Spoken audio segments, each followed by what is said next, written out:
পর্যবেক্ষণ।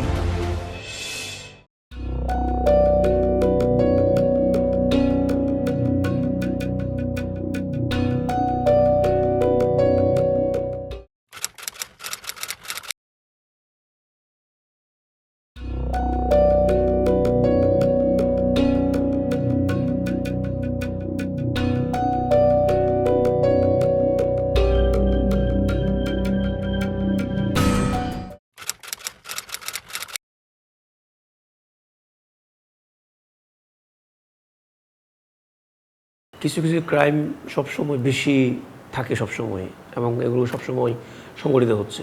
তার মধ্যে ছিনতাই কিন্তু একটা।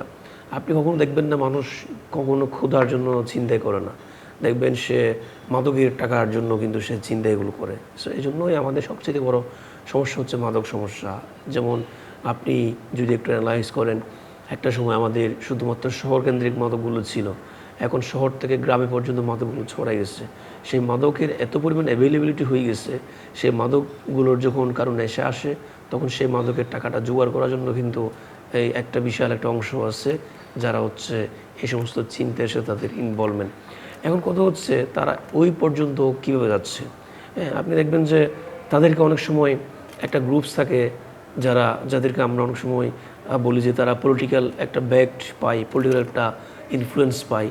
সেই ইনফ্লুয়েন্সগুলো পেয়ে তারা অনেক সময় এদেরকে তারা মিসইউজ করে, এদেরকে অনেক সময় তারা এক প্রকার বলবো যে নার্চারিং করে। তো এইসব জায়গা থেকে কিন্তু এই সমস্ত চিন্তাগুলো হচ্ছে।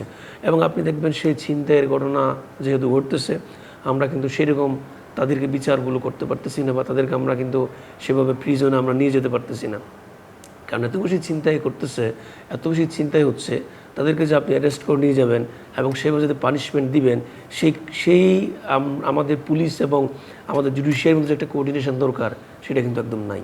দেখবেন যে কাউকে অ্যারেস্ট করে আমরা জুডিশিয়ারিতে দিচ্ছি বা জুডিশিয়াল সিস্টেম আমরা তাকে সাবমিট করতেছি, কিন্তু সে কিছুদিন যাওয়ার পরেই কিন্তু সে জামিন পেয়ে যাচ্ছে।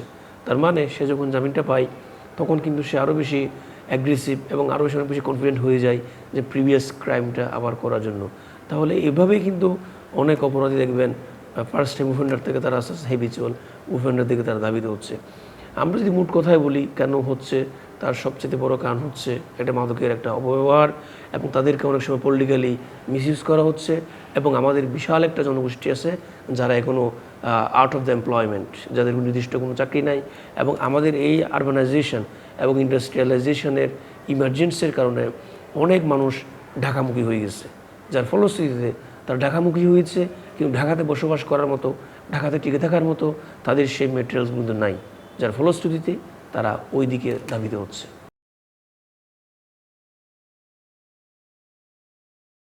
যখন দেখবেন যে অপরাধী কখন ভায়োলেন্ট হয়, সে ভায়োলেন্ট হওয়ার ক্ষেত্রে সবচেয়ে বড় একটা প্রভাব কিন্তু আমরা যেটা বলি, সেই একটা মাদকের একটা ইনফ্লুয়েন্স অবশ্যই থাকে।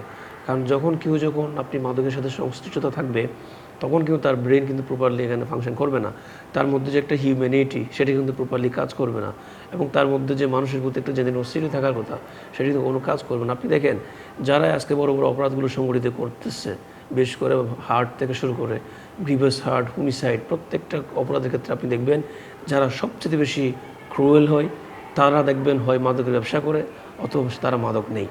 এই প্রভাবের কারণে কিন্তু তারা অনেক সময় অনেক বেশি এখানে তারা অনেক নৃশংস হয়। কারণ আপনি দেখবেন যখন তার মেন উদ্দেশ্য হচ্ছে ওই পার্সেলটা নেওয়া, তার মেন উদ্দেশ্য হচ্ছে ওই জিনিসটা তার কাছে নিয়ে আসতে হবে, এবং সেটা আনার জন্য যা কিছু করতে হয় তার এসব কিছু করতে হবে।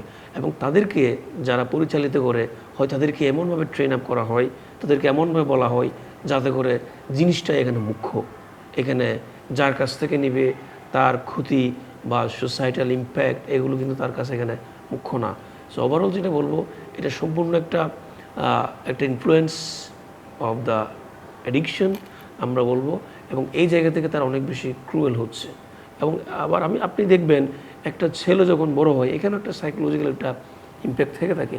একটা ছেলে যখন বড় হয় তার অবশ্যই তার ফ্যামিলির একটা কানেকশন থাকতে হবে, ফ্যামিলির একটা অ্যাটাচমেন্ট থাকতে হবে, ফ্যামিলির একটা ইনভলভমেন্ট থাকতে হবে, ফ্যামিলির প্রতি তার একটা ভালোবাসা থাকতে হবে।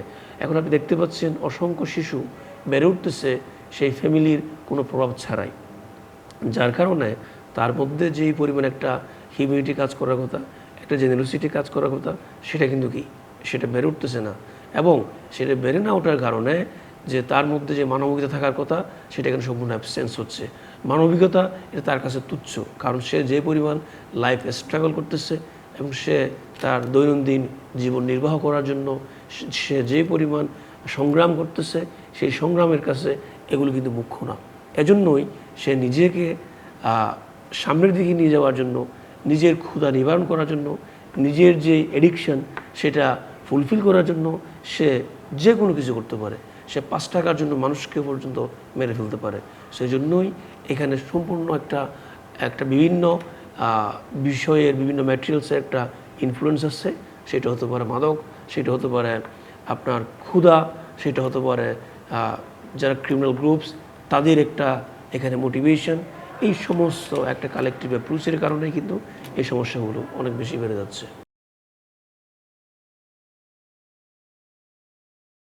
এখানে অবশ্যই শুধু আইনের দুর্বলতা জিনিসটা এমন না, আইনে যাই থাকুক না কেন সেই জিনিসটা এখানে বাস্তবায়ন হচ্ছে কিনা সেটা হচ্ছে বড় বিষয়। আপনি দেখবেন আমাদের পুরো জুডিশিয়ারি সিস্টেমটাই অনেক আগের দিনের, অনেক পুরনো, এবং কারোর সাথে কারো খুব বেশি কম্বিনেশন নাই। আপনি দেখবেন আমরা পুলিশের সংস্কার কথা বলি, কিন্তু পুলিশ বলেন, জুডিশিয়াল সিস্টেম বলেন বা প্রিজন সিস্টেম বলেন, একটা তো অন্যটার পরিপূরক, একটার সাথে একটা কিন্তু কানেক্টেড, কিন্তু তিনটার মধ্যে খুব বেশি কোঅর্ডিনেশন নাই। এই না থাকার কারণে তাদের ইন্টারনাল যেই ল্যাবসগুলো থাকতে পারে সেগুলো অ্যাড্রেস করা হচ্ছে না। এখানে দেখবেন একজন কালকে দোষারোপ করে, যার ফলশ্রুতিতে এখানে অপরাধীরা সেই সুযোগগুলো পেয়ে যাচ্ছে।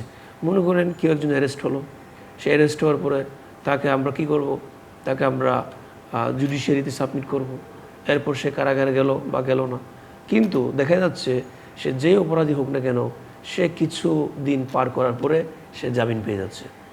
এই যে একটা জামিন পেয়ে যাওয়া, এইখানে তাদের বক্তব্য থাকতে পারে, পুলিশের বক্তব্য থাকতে পারে, কিন্তু সমস্যাটা কোন জায়গায়, ভুলটা কোন জায়গায় সেটা বের করে পুলিশ এবং জুডিশিয়ারির মধ্যে যে একটা কোঅর্ডিনেশন হওয়া উচিত সেটা হচ্ছে না দেখেই কিন্তু তারা আবার বের হয়ে যাচ্ছে, আবার তারা অপরাধীগুলো বারবার সুযোগ পাচ্ছে, সময় পাচ্ছে, যার কারণে তাদের কাছে বিচার ব্যবস্থাটা একদম ঠুনকো মনে হচ্ছে, যার ফলশ্রুতিতে তারা সেম অপরাধ বারবার করতেছে।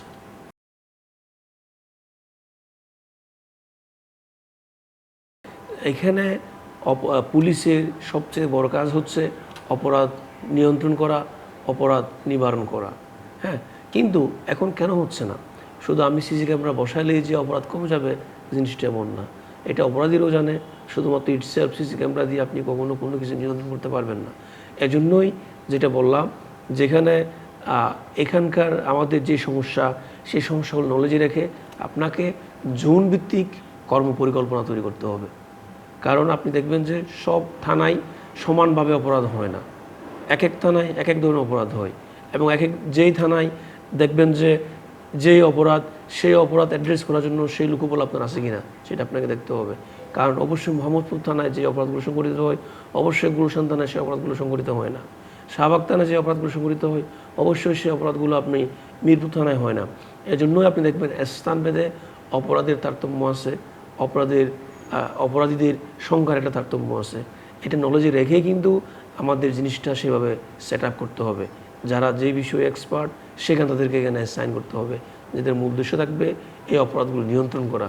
কিন্তু আমরা যাকে তাকে যে কোনো সময় যে কোনো জায়গায় আমরা অ্যাপয়েন্ট করাচ্ছি, যার ফলশ্রুতিতে তাদের ওই এলাকা সম্পর্কে নলেজ না থাকার কারণে অনেক অফিসিয়ালরা প্রপারলি কাজগুলো করতে পারে না, যার ফলশ্রুতিতে অপরাধীরা পার পেয়ে যাচ্ছে। এবং আপনি আরও দেখবেন যে এই যে অপরাধ নির্মূল করা এটা তো অবশ্যই পুলিশের দায়িত্ব এবং পাশাপাশি জনগণেরও দায়িত্ব। কারণ আপনি দেখবেন যে আমরা কমিউনিটি পুলিশিং নিয়ে আমরা কথা বলি, সে কমিউনিটি পুলিশিংয়ের একটা মূল কাজ হচ্ছে পুলিশকে ইনফরমেশন দিয়ে সহায়তা করা। সেটা আমাদের ফৌজদারি কার্যবিধিতেও কিন্তু এটা উল্লেখ আছে, জনগণ বিভিন্ন ইস্যুতে পুলিশকে তথ্য দিয়ে সহায়তা করবে। কিন্তু আমাদের কমিউনিটি পুলিশিংটা কেন ডেভেলপমেন্ট হচ্ছে না সেই বিষয়ে এখানে কাজ করতে হবে। কারণ আপনি দেখবেন উন্নত বিশ্বে, আপনি উন্নত বিশ্বের এক্সাম্পল দিয়েছেন, উন্নত বিশ্বে প্রায় 200 থেকে 250 মানুষের বিপরীতে একজন করে পুলিশ তারা রাখে, বা এটা থাকতে হয়, এটা ইন্টারন্যাশনাল স্ট্যান্ডার্ড। সেটা আমাদের দেশে প্রতি 800 মানুষের বিপরীতে বা 1000 মানুষের বিপরীতে বা 1200 মানুষের বিপরীতে শুধুমাত্র একজন করে পুলিশ।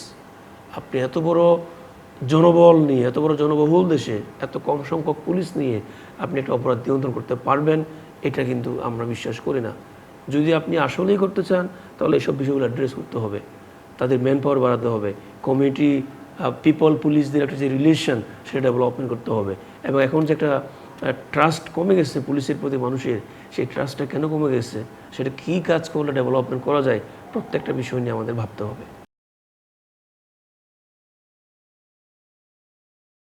একটু আগে কিন্তু আমরা বলেছি কিছু কিছু অপরাধ আছে যেগুলো সবসময় ঘটতেছে এবং এই রেশিওটা অনেক বেশি।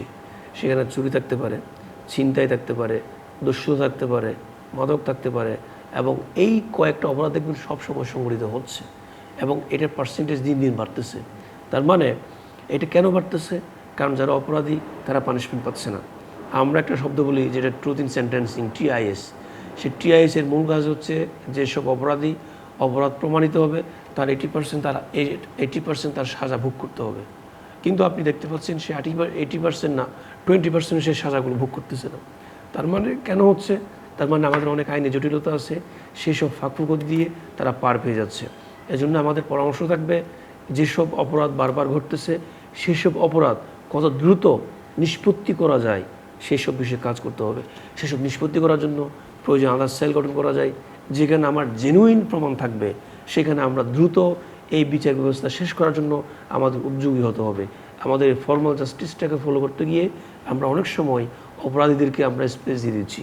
এই জন্য ফর্মাল জাস্টিসের পাশাপাশি আমরা বিশেষভাবে বিশেষ সেলের মাধ্যমে বিশেষ কোনো প্রতিষ্ঠানের মাধ্যমে আমরা এইসব অপরাধীদেরকে তাদের কেসগুলো দ্রুত নিষ্পত্তি করতে পারি কি না সেই বিষয়ে আমাদের ভাবা উচিত এবং সেই ক্ষেত্রে এগুলো আমাদের পরামর্শ থাকবে। কারণ আপনি তো জানেন যে অলরেডি বাংলাদেশে প্রায় 48 লক্ষ কেস আন্ডার ট্রায়াল। তাহলে এত বড় একটা এত বেশি কেস নিয়ে মাত্র জাজ আছে মনে হয় আপনার পোস্ট আছে 2500, সেক্ষেত্রে তারা অ্যাপয়েন্ট আছে মনে হয় 2000-এর কাছাকাছি।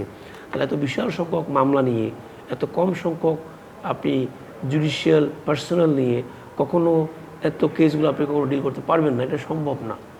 এজন্যই যে কেসগুলো সবসময় বেশি সংগঠিত হচ্ছে এবং যে কেসগুলো সমাজে অনেক বেশি ক্ষতি করতেছে, এবং এই ক্ষতি করার ক্ষেত্রে এই অপরাধীর সংখ্যা কিন্তু খুব বেশি না। আপনি দেখবেন প্রত্যেকটা জোনে যারা অপরাধী তাদেরকে কিন্তু ওই থানা তাদের সম্পর্কে জানাশোনা থাকার কথা। একটা লিস্ট করে, একটা ম্যাপিং করে, সেই ম্যাপিংয়ের মাধ্যমে তাদেরকে আইনের আওতায় নিয়ে এসে তাদেরকে পানিশমেন্ট করতে হবে, পানিশমেন্ট দিতে হবে। পাশাপাশি তাদেরকে পানিশমেন্ট পরবর্তী সময়ে কীভাবে রিহেবিলিটেশনে নিয়ে যাওয়া যায়, তাদেরকে কিভাবে আমাদের এই মেইন স্ট্রিম সোসাইটিতে আনা যায় এবং তাদের কীভাবে এমপ্লয়মেন্টের ব্যবস্থা করা যায় সে বিষয়ে আমাদেরকে ভাবতে হবে।